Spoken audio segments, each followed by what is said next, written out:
You can't overdo it when it comes to roses, buddy, a word to the wise. Don't miss your chances to show what romance is. She's not one of the guys.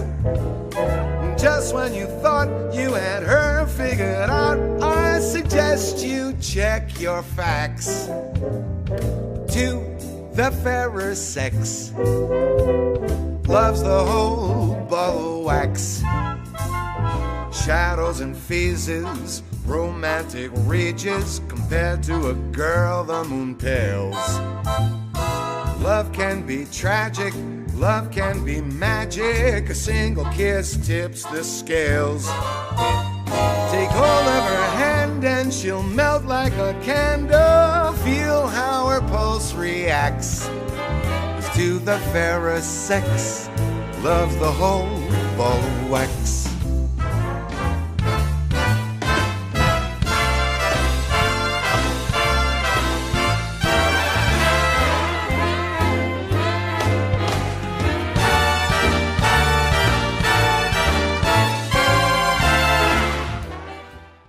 Muy buenas noches, señoras y señores, otra edición más de Un Café con Rafael en nuestra tercera temporada. Hoy vamos a conocer un poco la vida y lo que hace Magda Petrucci. Ella es una amiga, nació el 26 de agosto del año 70, tiene 50 años, aunque no lo parezca, es del signo de Virgo. Su profesión es ser terapeuta en decodificación biológica. Y su pasión es la vida, tanto de ella como de las personas a las que trata y puede ayudar. Magda, buenas noches, bienvenida. Hola, buenas noches. Bueno, gracias por venir. No, gracias a vos por la invitación, la verdad que bastante postergada porque empezamos con la propuesta, creo que principio antes de que empiece la cuarentena. Y bueno, se hizo realidad cuando tiene que ser. Lo importante es que finalmente estamos acá. Totalmente. Magda, vamos a conocer un poco. ¿Naciste en Corrientes? Nacida en Corrientes. ¿Tu papá, tu mamá? Mi papá y mi papá de Rosario, mi mamá correntina, mi mamá era médica, como para sintetizar un poco. Mi papá también, se conocieron en la universidad en Rosario, se casaron, hicieron una trayectoria, fueron a vivir al sur. Después fueron a Rosario, nació mi hermano mayor, que es mi único hermano. Y bueno, después vinieron a Corrientes. Y bueno, nací yo, acá estamos. ¿Vive tu papá? No, fallecidos los dos. El gran sueño de mi papá era que yo fuera médica.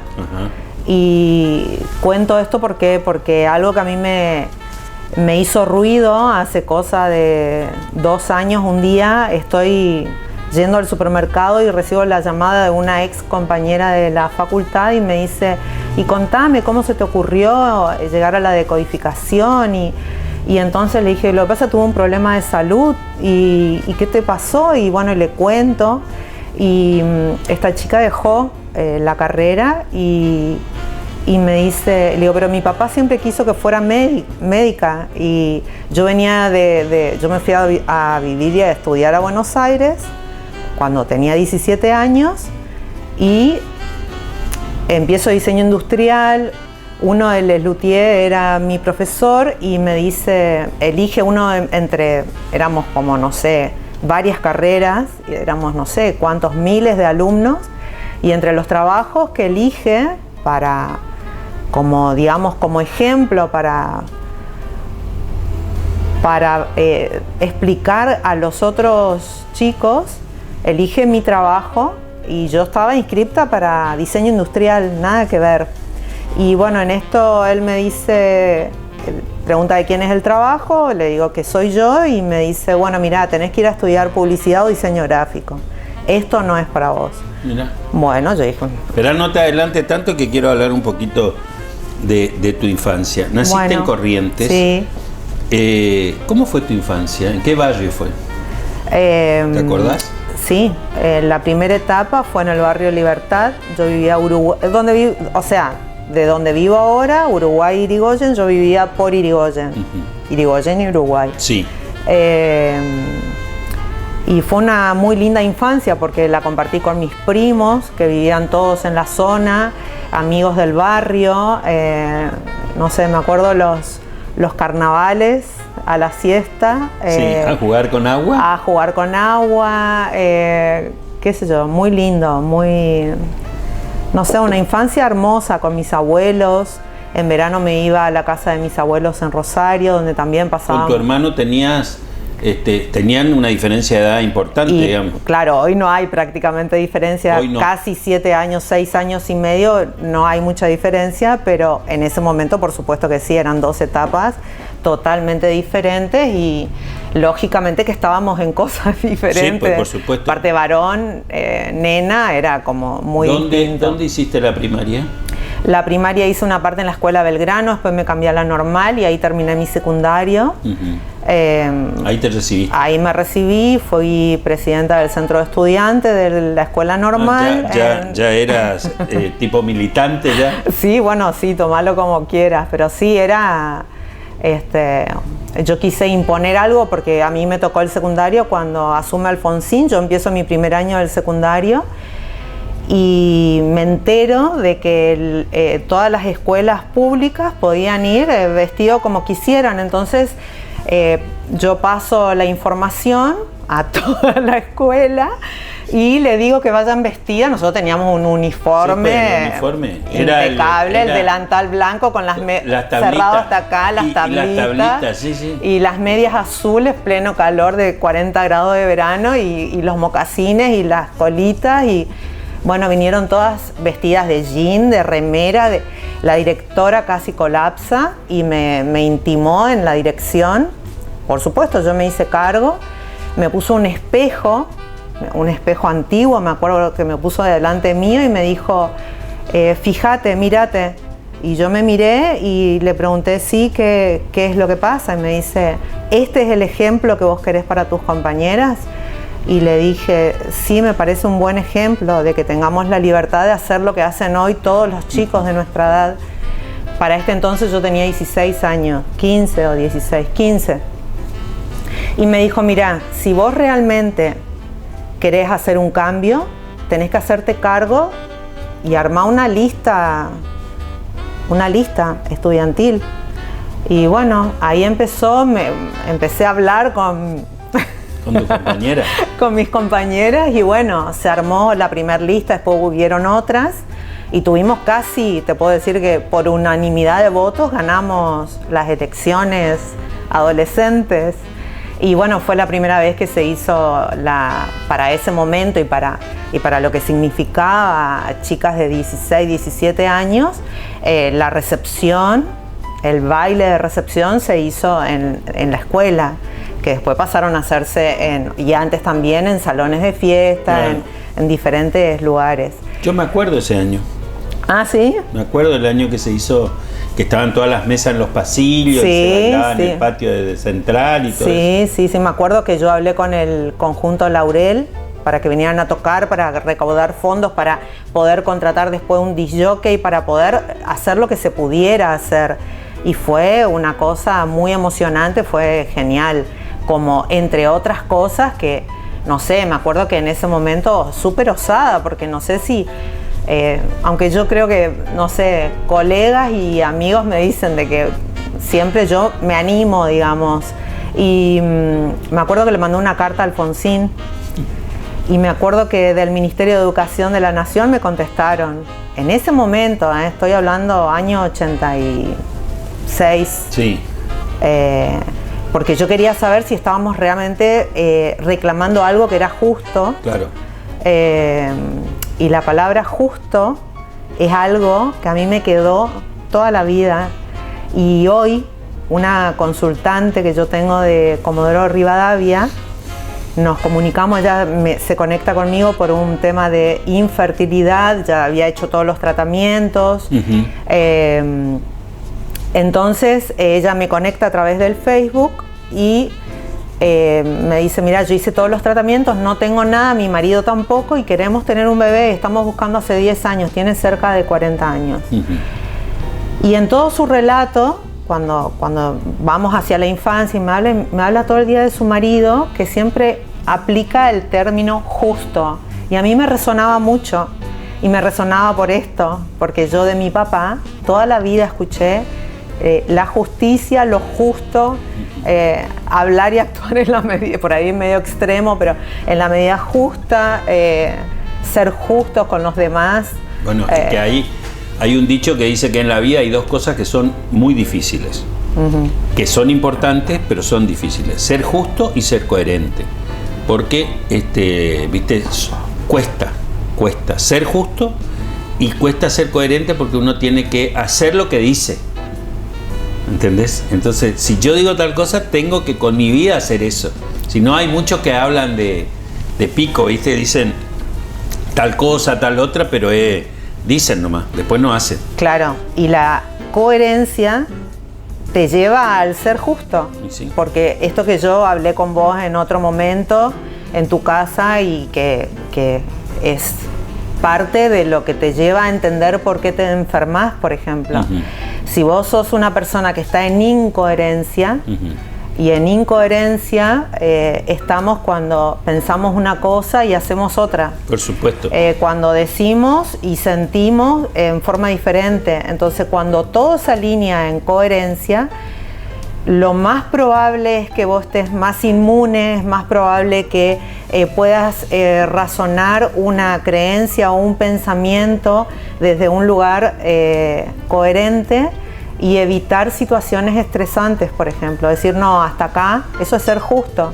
Hasta acá, porque más me lleva a cansarme y a enfermarme, por ejemplo. Magda, bueno, te recibís y de ahí te vas a estudiar a Rosario. ¿Así fue? No, eso es ahora. Entonces, vos te me recibís, recibo del secundario y me voy a Buenos Aires a hacer diseño industrial, que te conté. Que me contaste que te dijeron que eso no era lo tuyo. Voy a estudiar publicidad. Voy a estudiar publicidad. Me encantó, todo genial. Fui elegida entre mis compañeros y fui a hacer un training en la agencia de publicidad de mis profesores de la universidad. Y genial. En ese interín me caso, nace mi primer hija, que hoy tiene 27, casi 28 años. Antes de llegar ahí al casamiento. Ajá. ¿Cómo eras antes? ¿Eras así, tenías muchos novios? ¿Tuviste muchos novios? No. ¿O conociste a tu primer novio y marido? No, fue mi primer novio y marido, pero no sé a qué viene la pregunta. Te pregunto cómo eras si sos una mujer bonita, si tenías pretendientes o no. Sí, yo me imagino que... era otra época para contactar, no es la de ahora. Sí, no, hoy es... no sé, con las redes sociales, no sé, me enteré de una persona que se separó, se divorció hace muy poquito tiempo y ya encontró una pareja, que yo digo encontrar una pareja, un par, por una red social que, bueno, respeto y no juzgo absolutamente a nadie, pero veo la rapidez para todas las cosas. O sea, todo más inmediato. Todo más inmediato. ¿Te casás? ¿Tenés una hija? Tengo una hija. A los 5 años de ella me divorcio. ¿Hoy ella tiene?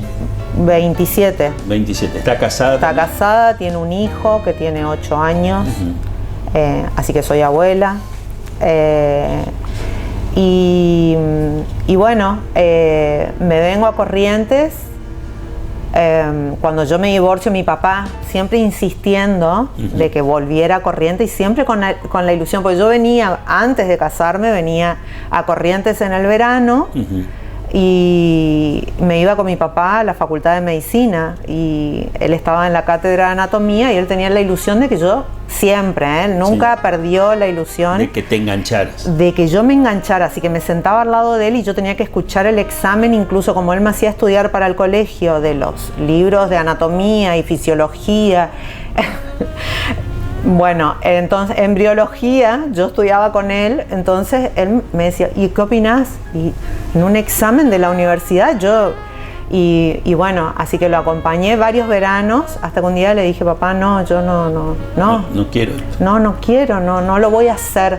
Pero a mí siempre me apasionó a mis tíos de Buenos Aires, que fue donde yo fui a vivir cuando a la casa de la hermana de mi mamá, cuando me voy a estudiar a Buenos Aires. El esposo de mi tía, mi tío, me decía, vos tenés que ir, sos muy creativa, pero tenés que volver a Corrientes a estudiar medicina, sos excelente en eso. Porque yo siempre asociaba y decía tipo, la doctora de casa, no, esto te pasa por tal y tal motivo, y hacía todas las asociaciones, pero porque escuché de mi mamá y mi papá en la mesa, se hablaba como tema diario la problemática de cada paciente. Esto que yo hoy hago, la decodificación biológica, mi papá hacía decodificación biológica. Porque esto se estudia en medicina, se estudia en biología, se estudia qué parte del cerebro está asociado en el mismo tejido al órgano. Eso vamos a hablar en el segundo bloque. Volvés a Corrientes. Bien. Divorciada.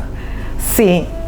¿Volviste a armar? Cuando yo vuelvo a Corrientes, sí, en el interín yo estoy armando mi mudanza, mi papá de una muerte súbita fallece. Ajá.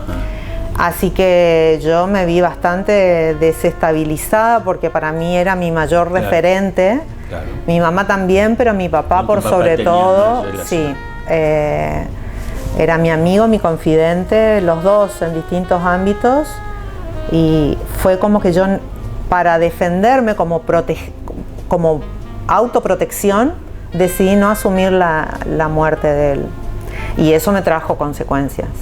Vine a Corrientes, llego a Corrientes, llego en el 99, pleno receso de la provincia, y yo había estudiado en Buenos Aires en Mausi Cebes, que es un instituto privado de Buenos Aires que tiene, hoy no sé, convenio tenía en ese momento con la Embajada de Francia, y estudio cocina internacional, y vengo con ese proyecto a Corrientes, pero la ciudad estaba en receso. Claro, estaba en conflicto. Así que, ¿qué puedo hacer? Yo dije, bueno, yo sé mucho, hacía servicios de catering, pero no era el fuerte. Entonces yo dije, bueno, ¿qué puedo hacer? Entonces ensamblé con servicios, porque sabía mucho de salud, me conecté con algunos médicos, me acuerdo que esto ya conté en el programa anterior que vos me invitaste, y empecé a ofrecer menúes dietéticos. Así que el médico daba la receta al paciente, el paciente me traía y yo lo que le elaboraba era el menú, o sea, yo la parte gastronómica. Y bueno, en ese interín conocí a la persona con la cual estuve hasta hace muy poco tiempo, pasaron 22 años. ¿Tuviste otra hija? ¿Tuvieron? Tenemos otra hija que tiene hoy 19 años. ¿Te separaste? Me separé, sí. ¿Estás soltera? Estoy soltera. Bueno, vamos a hablar con Magda Petrucci enseguida en el otro bloque.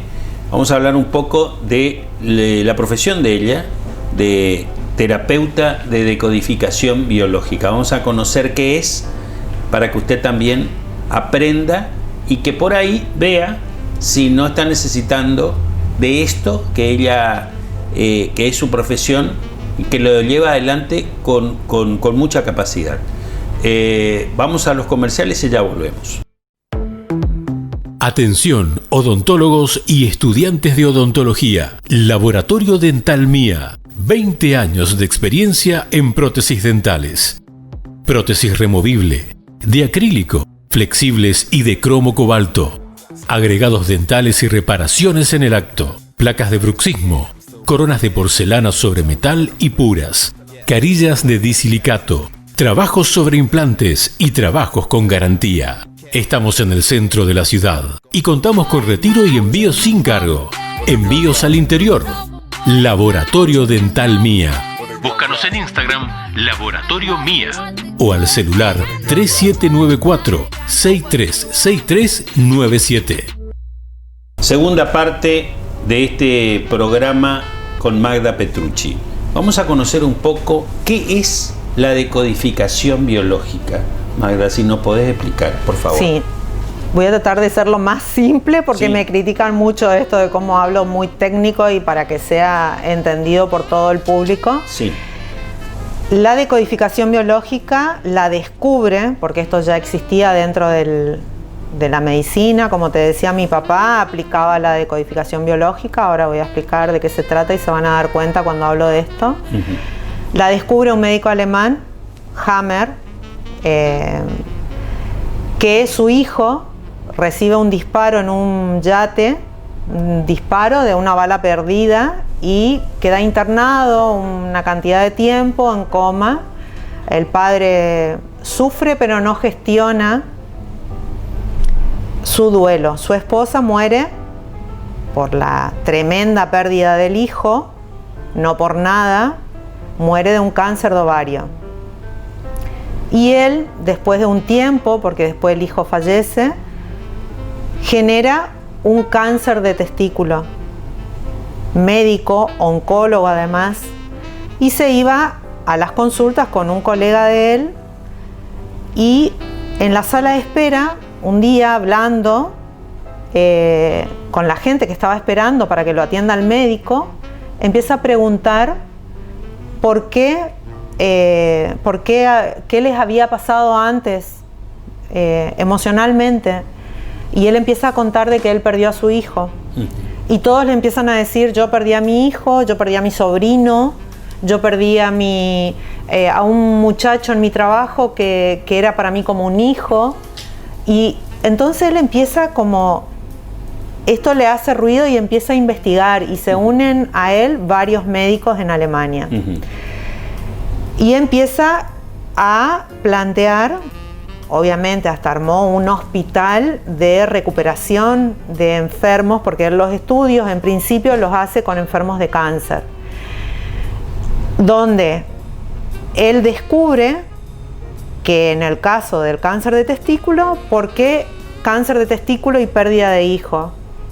Y se da cuenta, ¿por qué? Porque el testículo ¿qué genera? Genera la vida, genera espermatozoides. ¿Y qué son los espermatozoides de esos hijos? Reales para la mente o imaginarios. Y si yo no gestiono, en el caso de él, no gestiona su duelo, como no lo gestionó, ¿cómo hace él para revivir a su hijo? Generando un cáncer, o sea, una proliferación celular en los testículos.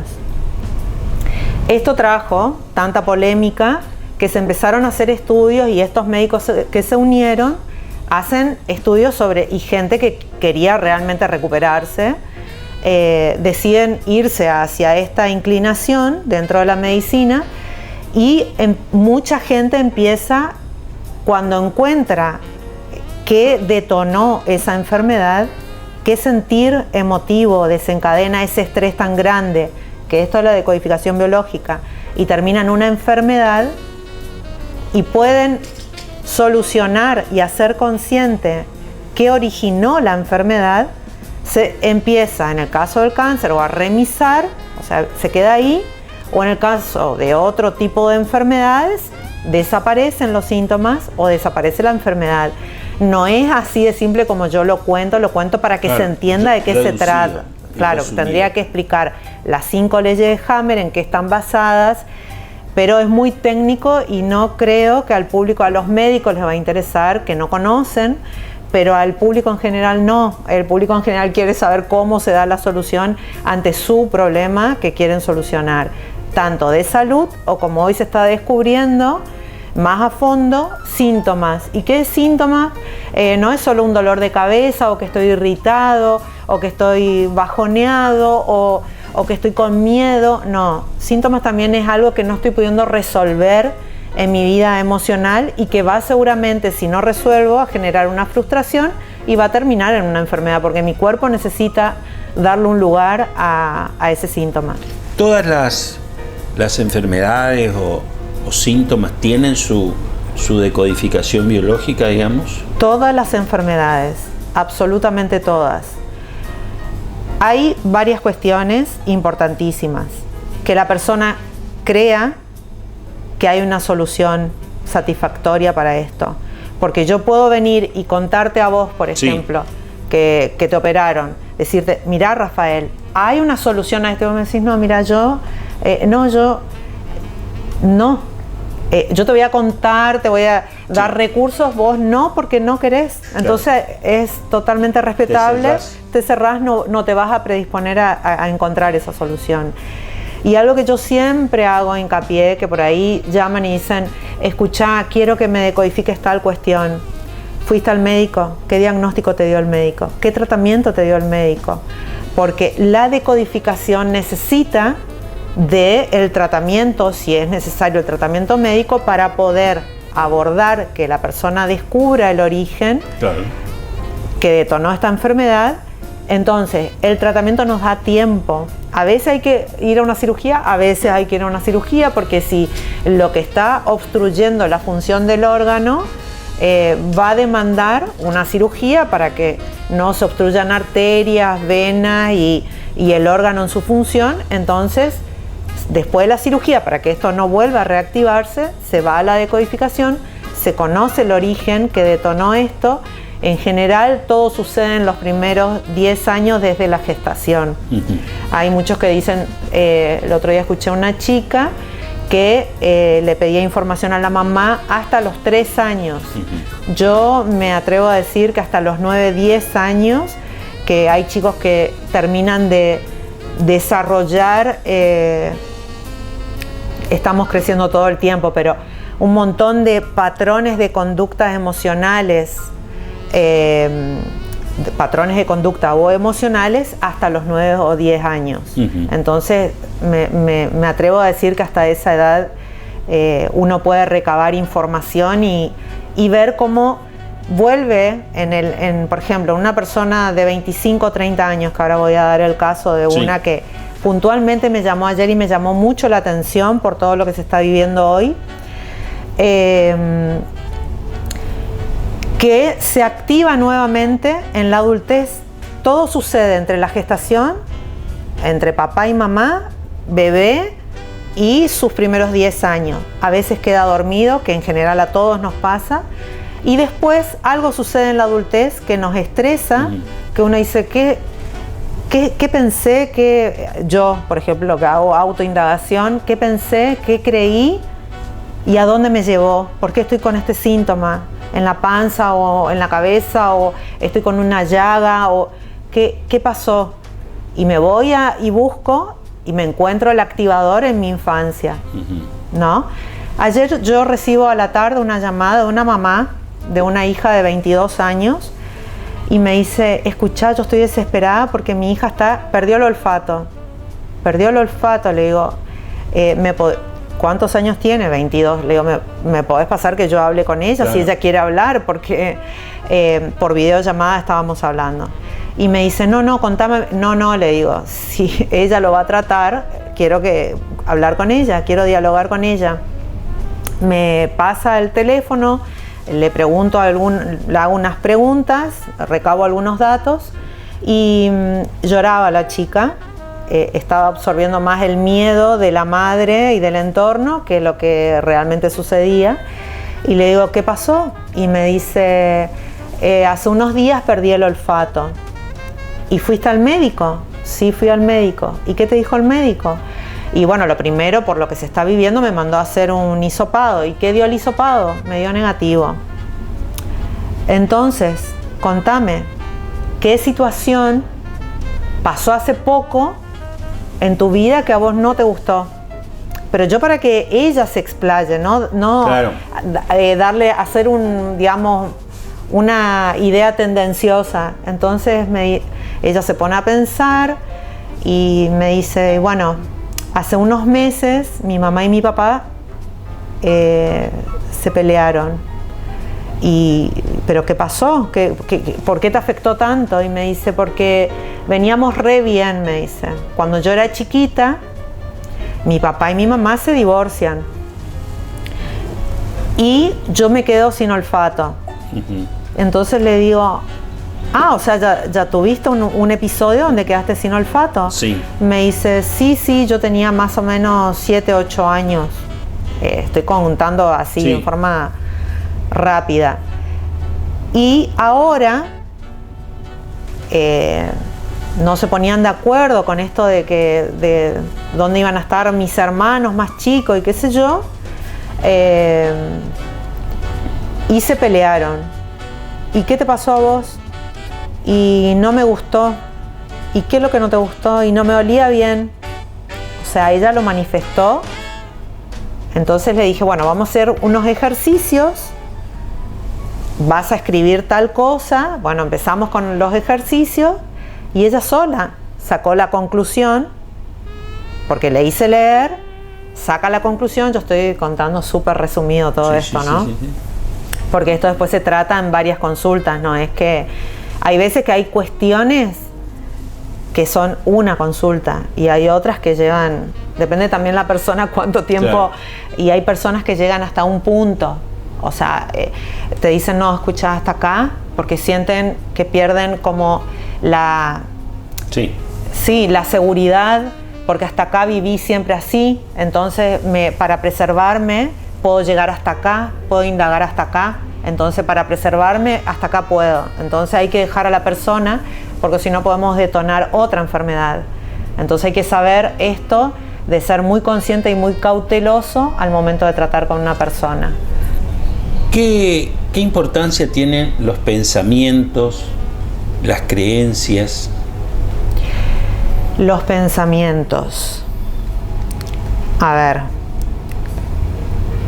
si yo me pongo a pensar, o vos te pones a pensar, vamos a hacer una prueba. Si yo me pongo a pensar los pensamientos que pienso, o vos te pones a pensar ahora qué pensamientos pensás, te detenés por un momento, te vas a encontrar con mensajes que están todo el tiempo ahí, que te dicen, que te hablan de qué estás pensando de vos mismo o en relación al otro, o a una situación que estamos viviendo, por ejemplo en esta mesa, o a tu trabajo, o a la gente que trabaja con vos, o a tu pareja, o a tus hijos, o una preocupación que algo estás pensando. Y en base a los pensamientos que tengas, se van a armar, en esa estructura se van a armar las creencias. Ah, no, si Magda está vestida así, seguramente que... Sí, si pues. Aquel muchacho se sienta así, seguro que es... si aquel habla sin gesticular correctamente, es porque no sabe hablar. El juicio. Claro. Esas son creencias, porque en realidad los pensamientos... El otro día una consultante me dice algo que me encantó. Me dice, yo aprendo un montón, me dice, entonces, ¿los pensamientos no son nada? Claro, le digo yo, claro, no son nada, porque los pensamientos no hacen nada, los pensamientos están dentro nuestro, que se arman las creencias, eso lo armamos nosotros, claro. Que no nos lleva en realidad a ningún lugar. En general las creencias son limitantes. Por eso es que decimos, yo no voy a hacer aquella cosa, o no, esto no me animo, o cuando te dicen, no estudies esa carrera, porque ¿qué vas a hacer siendo, no sé, hoy estoy escuchando, si sos arquitecto, ¿qué vas a hacer? Si sos ingeniero, hay millones de ingenieros. Si estudias decodificación biológica, si estudias, no sé, los juicios de la familia sobre todo. Entonces uno se reprime. O hay un chico que hace arte y le encanta y le apasiona el arte y termina cumpliendo un mandato que son creencias familiares. Entonces, si yo me rijo por las creencias que las termino haciendo propias, ¿a dónde voy? ¿A dónde llego? A una creencia limitante. Si yo creo que soy libre para pensar y libre para actuar, voy a armar creencias mucho más creativas que me van a llevar siempre a un lugar donde yo quiero ir, no creer que hasta acá puedo. Síntomas y enfermedades. Sí. ¿Dependen de esto? Sí, totalmente.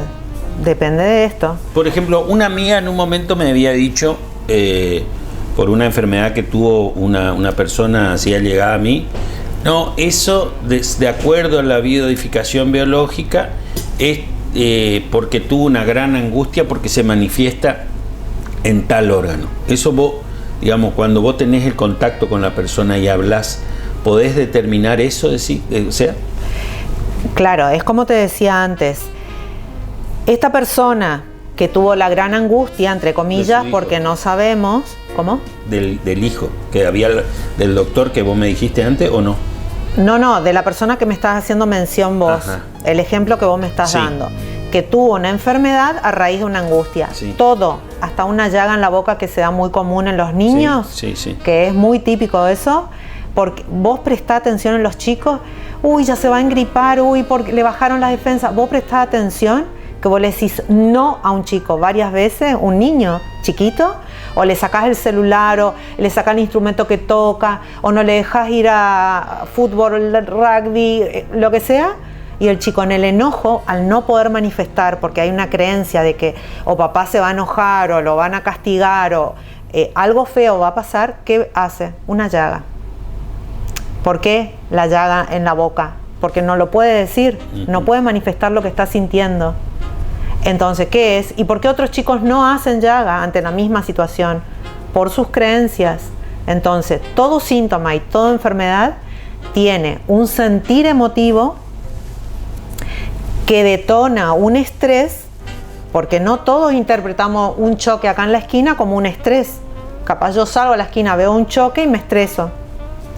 ¿Por qué? Porque siento que corro peligro. ¿Y a qué está asociado eso? A algo de mi pasado. Claro. Quizás viví en la infancia un choque o yo fui parte de un choque. Entonces veo el choque y para mí significa peligro. Recordar el trauma, digamos. Sí o no, sería como... Nosotros no tomamos como trauma, como depresión, todo tiene solución, entonces tratamos de no ponerle rótulos a las cosas que nos pasan, porque todo el tiempo nos pasan cosas. Entonces, sí, es lógico, toda persona que se enferma de cualquier cosa, hasta de, no sé, depresión, ataque de pánico, gripe, fiebre, sí. Dolor de panza, un colon irritable, un infarto del miocardio o de cualquier otra parte del corazón, o un problema en la piel o una enfermedad autoinmune, lo que sea es detonado por un sentir emotivo que lleva a una situación estresante. ¿Que por qué viene ese sentir emotivo? Por creencias que en general son heredadas de papá y mamá con patrones de conducta o emocionales, que si se tratan y se hacen conscientes se solucionan. Nos vamos a ir al segundo corte de nuestro programa. Cuando venimos vamos a tener un testimonio que tiene para contarnos Magda y seguir conociendo este interesante tema de la decodificación biológica. Ya volvemos.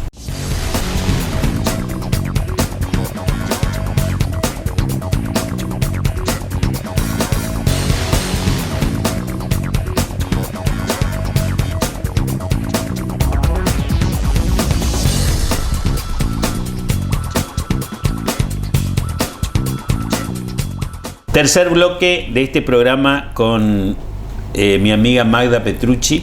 Estamos hablando un poco de la decodificación biológica y tenemos un testimonio para contar. Tengo un montón. Gracias a Dios, puedo decir gracias a Dios, porque casi todas las personas que consultaron hoy están haciendo su vida totalmente normal, y no quiero hacer exitismo de esto. Hay gente que dijo hasta acá, como yo te decía antes, porque sintieron que se exponían a algo que no les daba seguridad, por sus principios, por sus creencias o por lo que fuera, sin ningún tipo de juicio.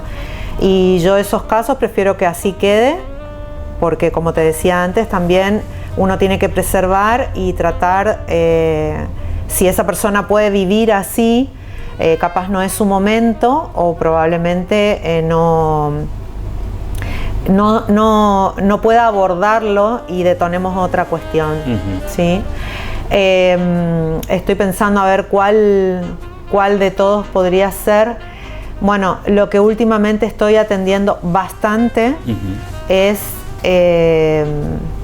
hay dos temas y me llama mucho la atención.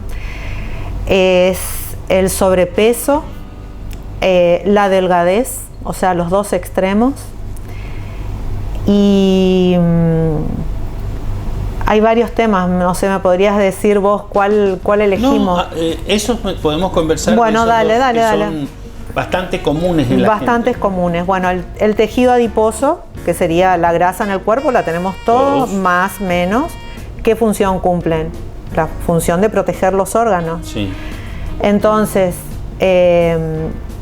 yo el año pasado presento un trabajo porque me llamó poderosamente la atención cómo la gente veía mujeres que engordaban. Yo voy a caminar siempre a la plaza de mi barrio. Las mujeres engordaban y se estaba viviendo como toda esta tensión económica y social, y más hombres más delgados. Y pensar que en Corrientes la mujer se cuida muchísimo y hace un culto de su cuerpo y siempre se está cuidando. Entonces tomé la decisión de hacer una breve encuesta y la gente se prestó y hice un seguimiento. Y los 20 hombres que encuesté, de distintas edades, todos adultos, manifestaban más o menos lo mismo. Y todas las mujeres que encuesté manifestaban más o menos lo mismo. Y en los estudios que hay sobre el sentido biológico de tanto el engordar como el adelgazar, tenían total coherencia. Todas las mujeres manifestaban de que, por ejemplo, un grupo de que sentían que no tenían autoridad cuando dialogábamos un poquito, nos sentábamos en un banco hasta que me entendían qué era lo que yo necesitaba como información, como que sentían que como todas trabajaban, que habían perdido la autoridad en la familia ante los hijos. Entonces, y en los hombres sentían que no podían resolver las cuestiones económicas como jefes de hogar en su casa. Entonces, el sentido biológico, ¿cuál sería? Necesito protegerme. ¿Y cómo hago para protegerme yo? Con grasa. O sea, aumento el tejido adiposo, más allá de lo que coma, más allá de lo que ingiera. Predispongo mentalmente, emocionalmente a ser visto, ¿sí? Cuando hablo de sobrepeso. Cuando uno decodifica esto, la persona empieza a adelgazar mucho más rápido en su intención de lograr bajar de peso. Los otros días yo hablaba con una chica que estaba haciendo una dieta para bajar de peso y me decía, bajo y subo, bajo y subo. Entonces le digo, yo te puedo ayudar. Y entonces me dice, explícame cómo es esto. Y le digo, tenemos que entender de qué te estás protegiendo. Bueno, hicimos todo un trabajo con ella y la chica pasaron unos meses y no vuelve a subir de peso. O sea, yo cuento, y esto parece como una receta muy fácil y todos felices y contentos y Walt Disney. No, por ahí es muy fácil para algunos que lo entienden rápidamente y para otros. Yo cuando tuve mi problema urinario, que así llegó a la decodificación biológica, me costó 2 años salir de esa sintomatología que era ensordecedora. O sea, vi millones de médicos, me dieron un montón de tratamientos y no había, hasta que decidí hacer este tipo de terapia y bueno, y hoy, gracias a Dios, resuelta. Y los hombres me decían casi todos lo mismo, de que querían no ser visto porque no podían, todos lo decían de formas diferentes, pero ¿por qué no querés ser visto? Y porque yo no tengo la solución a lo que mi familia me pide, yo no puedo comprar y pagar las cuentas, y mi esposa me pide tal cosa y mi hijo me pide tal otra, y no puedo resolver todo. Entonces, ¿qué hacían? Ese sentir emotivo lo llevaba a consumir toda la energía que ingerían, ¿verdad? Entonces adelgazaban. Y a mí, yo lo comprobé hace un tiempo, cuando yo me separo, que abruptamente bajo 7 kilos. Y sí, los primeros días no comí. Pero después, entre toda la gente que se ocupó de que yo esté mejor, desde venir a cocinarme hasta estar atentos mis familiares, amigos, colegas, y Magda, come.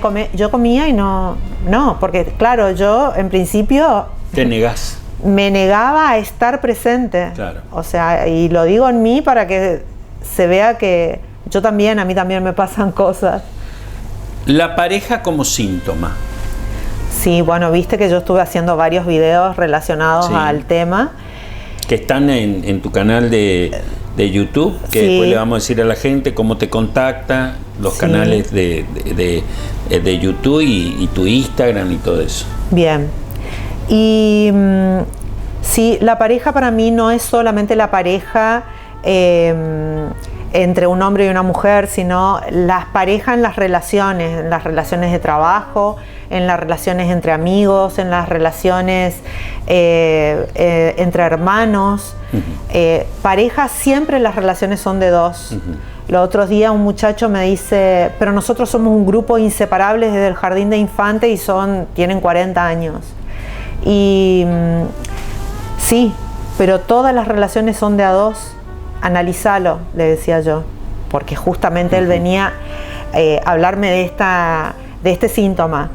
Y yo le decía, fíjate, vos no hablás con todos del grupo el mismo tema, ni confías en todos, ni te dirigís con lo mismo hacia todos, ni de la misma manera, ni tenés el mismo sentir emotivo hacia todos de la misma manera, ni en el mismo momento.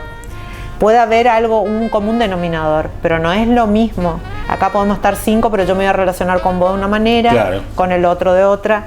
Entonces yo hice varios videos y voy a continuar con este tema, porque la pareja como síntoma, cuando yo tengo miedo de no agradar al otro, cuando yo creo que sin el otro me muero, cuando yo creo que mi vida no tiene sentido si no hay un otro, o no sé, puede ser una amiga, o puede ser mi mamá, mi papá, un hijo, no vivo, porque es mi hijo.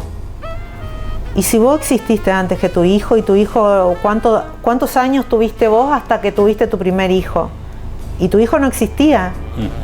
Y la vida de tu hijo puede ser sin vos. ¿Cómo tu vida no puede ser sin tu hijo? Si vos a tu hijo lo amás profunda e incondicionalmente, y podés estar con tu hijo, aunque tu hijo no esté al lado tuyo. Y sí. Lo mismo la pareja. Vos te acabás de casar, amás profundamente a Irene, pero Irene no te pertenece. Cuando entendemos que esos miedos y esos reclamos que vienen hacia el otro o del otro, es para cubrir vacíos propios, empezamos con síntomas que nos llevan a angustia, síntomas que nos llevan a estrés y síntomas que nos llevan a otras enfermedades. ¿Qué hay que modificar para sanar? ¿Qué hay que modificar para sanar? Lo que hablábamos, creo que antes de empezar el programa, que es yo siempre hay varias cosas que tenemos que modificar, pero principalmente la incoherencia. Porque fíjate que cuando un organismo está en coherencia, y coherencia es esto: yo pienso una cosa, siento lo mismo, llevo por obra lo mismo, estoy en coherencia. Lo que pasa es que no siempre en todos los ámbitos de nuestra vida estamos en coherencia. Sí.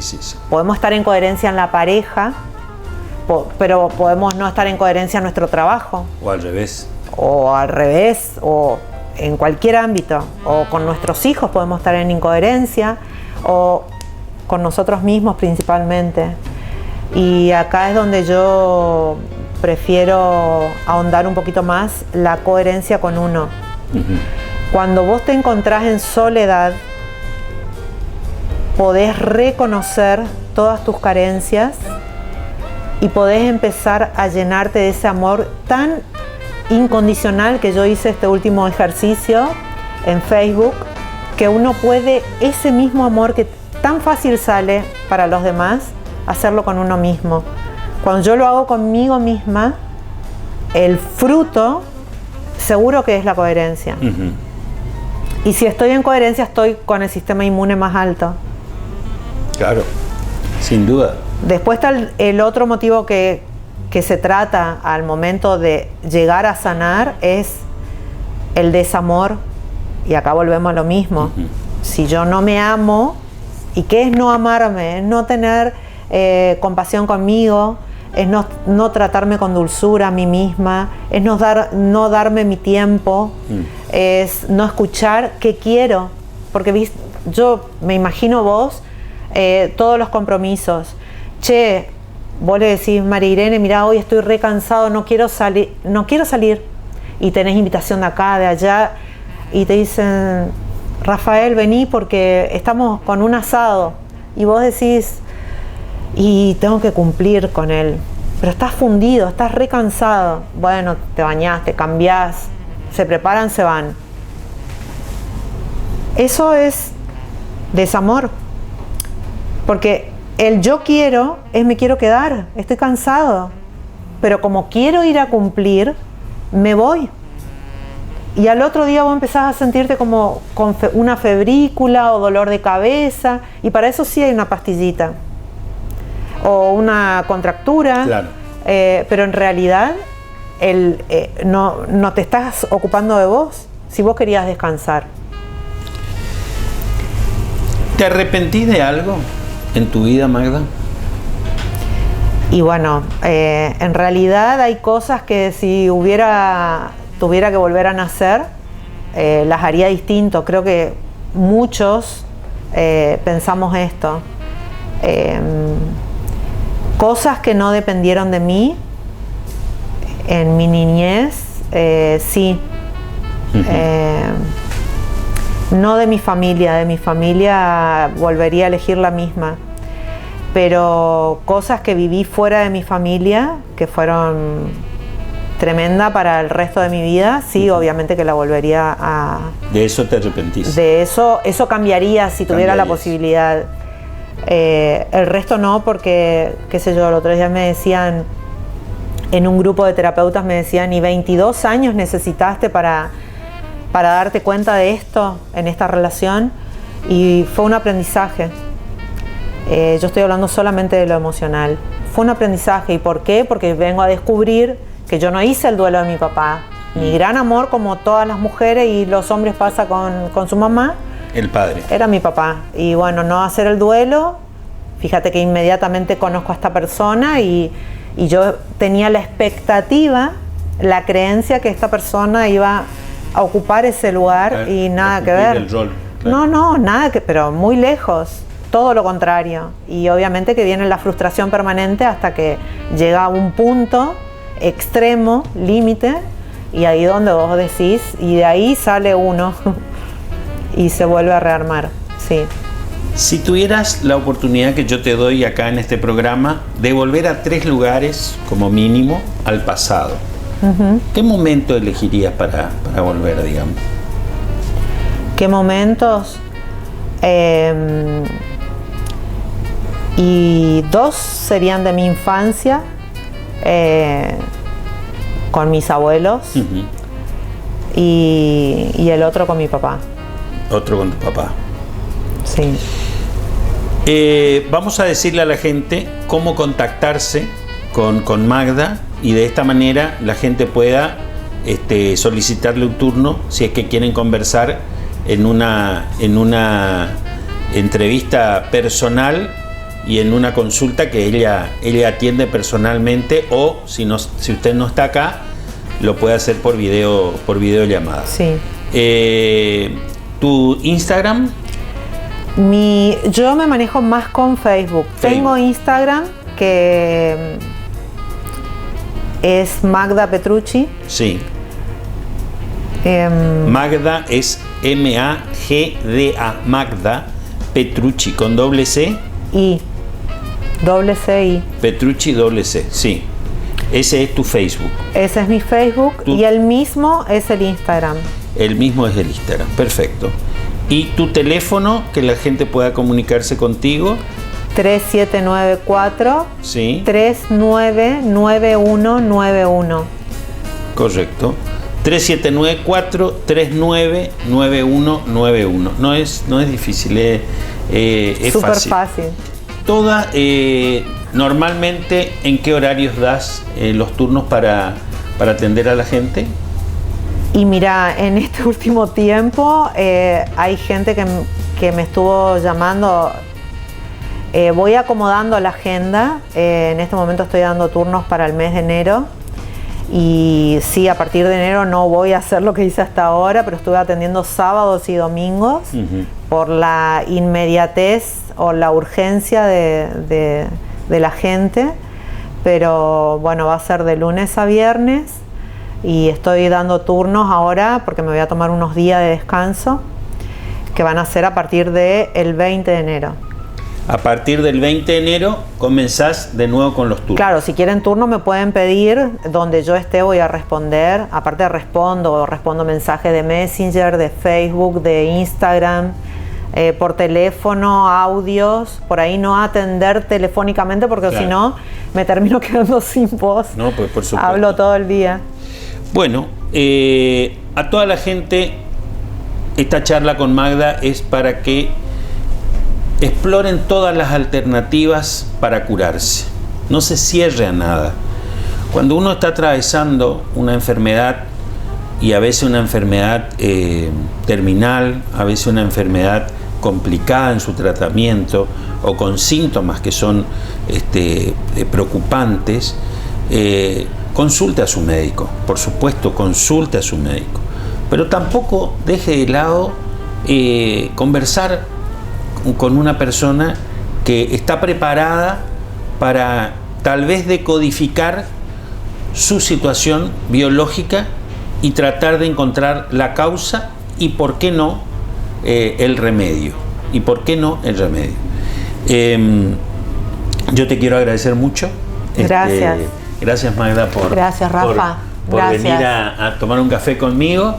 Y seguramente nos vamos a volver a ver en otro programa. Dale. Y espero que mucha gente te contacte y encuentre en las charlas la solución a su problema. Yo la consulté y la verdad que le tengo que decir a usted que a mí me dio mucho resultado. Entonces, confíe, haga la experiencia y después me cuenta, porque hay mucha gente que me escribe de otras provincias. ¿Ah, sí? Que el programa se ve en 5 provincias, así que me escriben y todos me manifiestan cada uno su propia vivencia, ¿no? Así que muchas gracias, Magda. No, gracias a vos. Nosotros vamos a agradecer a la gente de La Alondra, Valeria Rolón, Piñaquino, a todo el personal de La Alondra, al señor Francisco Retamoso, mi equipo, Melina Correa, a María Irene Araujo, mi esposa, que es la que me ayuda en la elección de cada uno de los invitados. Nosotros nos vamos a encontrar en 7 días con un nuevo invitado o invitada en esta tercera temporada de Un Café con Rafael. Muchas gracias.